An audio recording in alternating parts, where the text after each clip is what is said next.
রেমালের last update কি? ইতিমধ্যে আলিপুর আবহাওয়া দপ্তরের তরফ থেকে জানানো হয়েছে সতর্কবার্তার পাশাপাশি রেমালের অবস্থান কি বলছেন তারা, শুনে নিন। প্রেডিকশন এই সিস্টেমটি খুব সম্ভবত এটা মোটামুটি উত্তর দিকেই মুভ করে ওটি ফার্দার ইন্টেন্সিফাই করবে মানে আমি বলতে পারছি more and more wind speed gain করবে। It will remain as a severe cyclonic storm but with higher wind speed. এবং আজকে রাত্রিবেলা মধ্যরাত্রে বাংলাদেশ এবং অ্যাডজয়নিং ওয়েস্ট বেঙ্গল কোস্টকে ক্রস করার সম্ভাবনা খুবই আছে বিটুইন আমাদের সাগর আইল্যান্ড এবং খেপুপাড়ার মধ্যে, close to the south west of Mangala.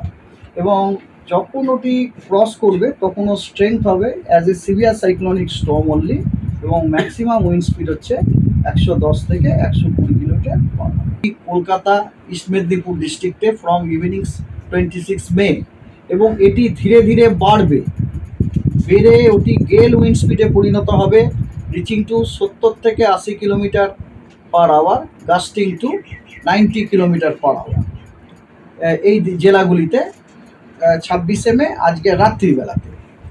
হ্যাঁ, এর মধ্যে খালি ইস্ট মেদিনীপুরে আপনার 70 থেকে 80 থাকবে না, ইস্ট মেদিনীপুরে একটু কম, সেটা হচ্ছে 60 থেকে 70 kilometre per hour, gusting to 80 kilometre per hour. সন্ধ্যে থেকে কালকে সকাল পর্যন্ত, আজকে সন্ধ্যে থেকে কালকে সকাল পর্যন্ত আমাদের যে ওয়েস্ট বেঙ্গলের যে কোস্টের যে জায়গাগুলি আছে ওখানে আপনার gale wind of the speed of 100 to 120 kilometre per hour, gusting to 135 kilometre per hour থাকার সময়। বলার সাউথ ওয়েস্টের খুব কাছাকাছি, ওখান থেকে ল্যান্ডফল হওয়ার কথা।